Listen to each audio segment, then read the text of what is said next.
আল্লামা যখন ইন্তেকাল করলেন, আমি তখন মালয়েশিয়া থেকে যুক্তরাষ্ট্রে একটা কনফারেন্সে যোগ দিতে যাচ্ছি, কাতার এয়ারলাইন্সে। মালয়েশিয়া থেকে দোহাতে নামলাম। দোহায় যখন আমার ট্রানজিট, তখন শুনতে পেলাম যে আল্লামা বিদায় নিয়েছেন। সোশ্যাল মিডিয়ায় শুনে বিশ্বাস করতে পারলাম না। মুহূর্তের মধ্যেই মাসুদ সাইদি ভাইকে মেসেজ করলাম, উনি কোনো উত্তর দিতে পারলেন না। মাসুদ ভাইয়ের সাথে যখন কোলাকুলি করি, আমাদের শামীম ভাইয়ের সাথে যখন কোলাকুলি করি, মনে হচ্ছে আল্লামা সাইদির ঘ্রাণ পাই। শরীরটা লিটারালি কাঁপছিল, নিজেকে মানাতে পারছিলাম না, বিশ্বাস করতে পারছিলাম যে আসলে আল্লামা বিদায় নিয়েছেন। ইন দ্য মিন টাইম আমার সেকেন্ড ফ্লাইট দোহা টু নিউ ইয়র্ক, 12 ঘন্টার ফ্লাইটে উঠলাম। ইন্টারনেট থেকে বিচ্ছিন্ন হলাম। নামার পরে শুনলাম আল্লাহু আকবার, যেখানে ওনাকে কবরস্থ করার কথা ছিল সেখানেও কবর দিতে দেয়া হয় নাই। ছবিগুলো দেখতে লাগলাম, হাসি মাখা মুখ, হাসি মাখা নিথর দেহটা, মরণে হাসিবে তুমি কাঁদিবে ভুবন। From east to west, from north to south, the entire globe, গোটা বিশ্ব ওনার জন্য কেঁদেছে, গোটা বিশ্ব কেঁদেছে। কাবার গিলাফ ধরে ধরে মানুষ চিৎকার করেছে। সম্মানিত সুধী,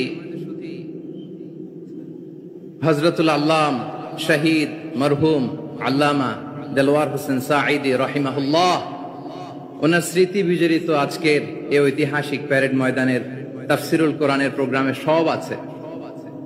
স্টেজ আছে, শ্রোতা আছে, প্যান্ডেল আছে, মিডিয়া কাভারেজ আছে, কিন্তু আমাদের কলিজার টুকরাটা আমাদের মাঝে নাই।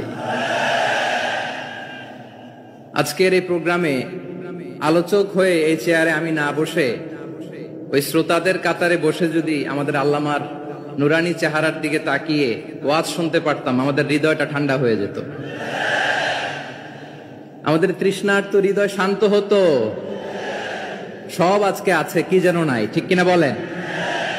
আল্লাহ তাআলা প্রতি 100 বছরে একজন মুজাদ্দিদ পাঠায়, প্রতি 100 বছরে একজন মুজাদ্দিদ, যিনি সমাজকে সংস্কার করেন। আল্লামা দেলওয়ার হোসেন সাঈদী রাহিমাহুল্লাহ ছিলেন তেমন একজন মুজাদ্দিদ। চিৎকার করে বলেন ঠিক কিনা? উনি শিরক বিদআতের আস্তানাকে তছনছ করে দিয়েছেন, তাওহীদের বাণীকে সমুন্নত করেছেন, গণমানুষের কাছে তাফসিরুল কোরআনকে জনপ্রিয় করেছেন। আজীবন তিনি ইসলামকে বিজয়ী শক্তি হিসেবে দেখার স্বপ্ন দেখতেন। এত প্রাঞ্জল ভাষা, এত চমৎকার আধুনিক প্রেজেন্টেশন, গণমানুষের কাছে কোরআনের তাফসিরকে এভাবে জনপ্রিয় করে তোলার মতো ব্যক্তিত্ব আল্লামা সাঈদী ছাড়া দ্বিতীয় কেউ এই বাংলার ভূখণ্ডে নাই। এই যে তাফসিরুল কোরআন, এই যে টার্মিনোলজি, এই টার্মটাই উনি আসলে জনপ্রিয় করেছেন। আমরা আগে জানতাম না যে এভাবে তাফসির করা যায়, এভাবে scientific indications of the Holi কোরআনকে মানুষের কাছে পেশ করা যায়, এভাবে এত জীবন ঘনিষ্ঠ করে, এত ইন্টারেক্টিভ করে কোরআনের কথাগুলো মানুষের কাছে উপস্থাপন করা যায়। উনি অন্যায়ের বিরুদ্ধে সবসময় সোচ্চার ছিলেন, প্রতিবাদী কণ্ঠস্বর ছিলেন। ওনার আলোচনা শুনলে দেহের রক্ত টকবক করে ফুটতে থাকতো। আল্লাহু আকবার, আল্লাহু আকবার, আল্লাহু আকবার। He was a strong mouthpiece of Islamic revivalism. Islamic জাগরণের স্ট্রং মাউথপিস ছিলেন আল্লামা সাঈদী রাহিমাহুল্লাহ। অনেক দোয়া পেয়েছেন, আমরা পড়েছি, এমন জীবন তুমি করিবে গঠন, মরণে হাসিবে তুমি কাঁদিবে ভুবন। গোটা বিশ্বকে তিনি কাঁদিয়েছেন। আল্লামা যখন ইন্তেকাল করলেন, আমি তখন মালয়েশিয়া থেকে যুক্তরাষ্ট্রে একটা কনফারেন্সে যোগ দিতে যাচ্ছি, কাতার এয়ারলাইন্সে। মালয়েশিয়া থেকে দোহাতে নামলাম। দোহায় যখন আমার ট্রানজিট, তখন শুনতে পেলাম যে আল্লামা বিদায় নিয়েছেন। সোশ্যাল মিডিয়ায় শুনে বিশ্বাস করতে পারলাম না। মুহূর্তের মধ্যেই মাসুদ সাইদি ভাইকে মেসেজ করলাম, উনি কোনো উত্তর দিতে পারলেন না। মাসুদ ভাইয়ের সাথে যখন কোলাকুলি করি, আমাদের শামীম ভাইয়ের সাথে যখন কোলাকুলি করি, মনে হচ্ছে আল্লামা সাইদির ঘ্রাণ পাই। শরীরটা লিটারালি কাঁপছিল, নিজেকে মানাতে পারছিলাম না, বিশ্বাস করতে পারছিলাম যে আসলে আল্লামা বিদায় নিয়েছেন। ইন দ্য মিন টাইম আমার সেকেন্ড ফ্লাইট দোহা টু নিউ ইয়র্ক, 12 ঘন্টার ফ্লাইটে উঠলাম। ইন্টারনেট থেকে বিচ্ছিন্ন হলাম। নামার পরে শুনলাম আল্লাহু আকবার, যেখানে ওনাকে কবরস্থ করার কথা ছিল সেখানেও কবর দিতে দেয়া হয় নাই। ছবিগুলো দেখতে লাগলাম। হাসি মাখা মুখ, হাসি মাখা নিথর দেহটা, মরণে হাসিবে তুমি কাঁদিবে ভুবন। From east to west, from north to south, the entire globe, গোটা বিশ্ব ওনার জন্য কেঁদেছে, গোটা বিশ্ব কেঁদেছে। কাবার গিলাফ ধরে ধরে মানুষ চিৎকার করেছে। এর চেয়ে শ্রেষ্ঠ মৃত্যুকার হতে পারে? আমাদের আল্লামার আর কি পাওয়ার ছিল বলেন? আর কি পাওয়ার ছিল? কুল্লু নাফসিন যায়িকাতুল মাউত, যারাই দুনিয়াতে আসবে তারা ইন্তেকাল করবে, এটা আমরা মেনে নেই, এটা আমরা জানি। কিন্তু অবাক করা বিষয় হচ্ছে আমরা আজও জানি না আমাদের আল্লামার মৃত্যু কি স্বাভাবিক হয়েছে নাকি এটা পরিকল্পিত মেডিকেল কিলিং ছিল। এটা যে পরিকল্পিত মেডিকেল কিলিং ছিল এটা ধারণা করার পেছনে অনেক কারণ আছে। তিনি আধিপত্যবাদের বিরুদ্ধে সোচ্চার ছিলেন, ফ্যাসিবাদের বিরুদ্ধে সোচ্চার ছিলেন, রাজনৈতিক প্রতিহিংসার শিকার ছিলেন। এজন্য এটা মেডিকেল কিলিং হতে পারে এ ধারণা আমরা করতেই পারি। আওয়াজ করে বলেন ঠিক কিনা? যে সময়টা আমরা কাটাচ্ছি এত সুন্দর সময় বাংলাদেশ আর পাবে না। আমাদের জন্মের পর থেকে এরকম চমৎকার সময় আমরা পাই নাই। এটাই আসল সময়। আমরা ইন্টারিম গভর্নমেন্টের কাছে দাবি জানাই, উচ্চতর তদন্ত কমিটি করে এটা কি হত্যাকাণ্ড ছিল নাকি স্বাভাবিক মৃত্যু ছিল, এই রিপোর্ট গণমানুষের কাছে প্রচার করে জানাতে হবে। এই দাবির সাথে কি সবাই আপনারা একমত? কারা কারা একমত হাত তুলে দেখান।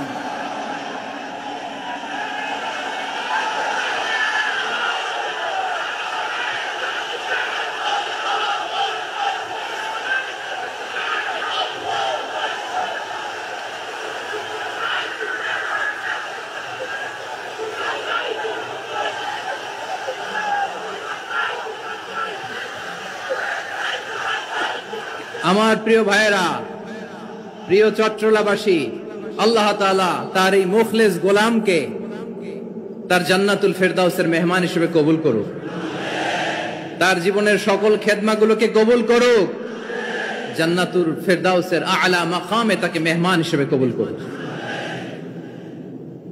আল্লামা শহীদ দেলোয়ার হোসেন সাঈদী রাহিমাহুল্লাহ, উনি ছাড়াও এই ঐতিহাসিক ময়দানে কথা বলেছেন আল্লামা লুৎফুর রহমান রাহিমাহুল্লাহ। চলে গিয়েছেন আমাদেরকে ছেড়ে। তিনি বলতেন, ইনশাআল্লাহ মিজান আবার আসবে। হুজুর আমি তো আসলাম, আপনি তো আমাদেরকে ছেড়ে চলে গেলেন। আল্লাহু আকবার, আল্লাহু আকবার, আল্লাহু আকবার। গলায় কোনো সুর ছিল না, সুর দিয়ে কথা বলতেন না, কিন্তু এত চমৎকার শব্দের বুনন, এত চমৎকার প্রেজেন্টেশন, এত চমৎকার ভাবে ঐতিহাসিক বর্ণনাগুলো তিনি উপস্থাপন করতেন। মন্ত্রমুগ্ধ হয়ে আমরা আল্লামা লুৎফুর রহমানের কথা শুনেছি। আমরা হযরতুল আল্লাম লুৎফুর রহমান রাহিমাহুল্লাহর জন্য এই বিশাল ময়দান থেকে দোয়া করছি, আল্লাহ তাআলা তুমি তোমার এই খাদেমকে জান্নাতের মেহমান হিসেবে কবুল করে নাও। আরো অনেক আল্লামারা এখানে কথা বলেছেন, বিশেষ করে বাইতুল শরফের মরহুম পীর সাহেব হুজুর থেকে শুরু করে আরো যারা যারা তারকাতুল্য ওলামায়ে কেরাম এই চট্টগ্রামের ময়দানে কথা বলেছেন, আলো ছড়িয়েছেন। আমরা এই লক্ষ লক্ষ তাওহীদি জনতাকে নিয়ে তাদের জন্য দোয়া করছি, আল্লাহ তাআলা ওনাদের জীবনের সকল ভুল ত্রুটি ক্ষমা করে দিয়ে তাদেরকে জান্নাতুল ফেরদাউসের মেহমান বানিয়ে নিক। আমরা এই ঐতিহাসিক প্যারেড ময়দানের প্রোগ্রাম থেকে স্মরণ করতে চাই 24-এর ছাত্র নাগরিক অভ্যুত্থানে আমার যে সমস্ত ছাত্র নাগরিক ভাইয়েরা দেহের তাজা রক্ত বিলি দিয়ে নতুন বাংলাদেশ আমাদেরকে উপহার দিয়েছে। বিশেষ করে আপনাদের এই চট্টগ্রামের শহীদ ফাইসাল, শহীদ ওয়াসিম সহ সকল শহীদকে আল্লাহ তাআলা কবুল করুক। আমরা সবাই পড়ি আমিন। প্রিয় ভাইয়েরা, আমি নগণ্য একজন কোরআনের ছাত্র, এত বিশাল মঞ্চে এত বড় প্ল্যাটফর্মে কথা বলা আমার জন্য সাজে না।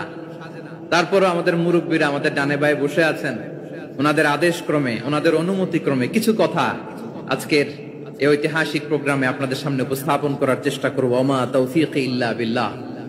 প্রিয় ভাইয়েরা, 5 দিন ব্যাপী এই তাফসীরুল কোরআনের প্রোগ্রামে অনেক ওলামা হযরত কথা বলেছেন। যারা কোরআন সুন্নাহ থেকে আমাদেরকে কোরআনের কথাগুলো শোনালেন, আমরা যেন সেগুলো আমল করতে পারি, আল্লাহ আমাদেরকে তৌফিক দান করুন। শুরুতে আমাদের নিয়তটাকে খালেস করে নেওয়া দরকার। এই যে গ্যাদারিং, এই যে হিউজ শোডাউন, এগুলো যদি আমাদের নিজেদেরকে পরিবর্তন না করে তাহলে এতে কোনো লাভ নাই। জোরে বলেন ঠিক কিনা? এই প্রোগ্রাম যদি আমাদের জীবনকে পরিবর্তন করে, আমাদের চিন্তার ডিএনএ কে চেঞ্জ করে দেয়, তাহলেই চট্টগ্রামের প্যারেড ময়দান সার্থক। আসুন আমরা চিন্তাকে খালেস করে নেই। আমরা সবাই নিয়ত করি যে যতটুকু কথা আমরা কোরআনের আলোকে শুনবো, আমলের নিয়তে শুনবো।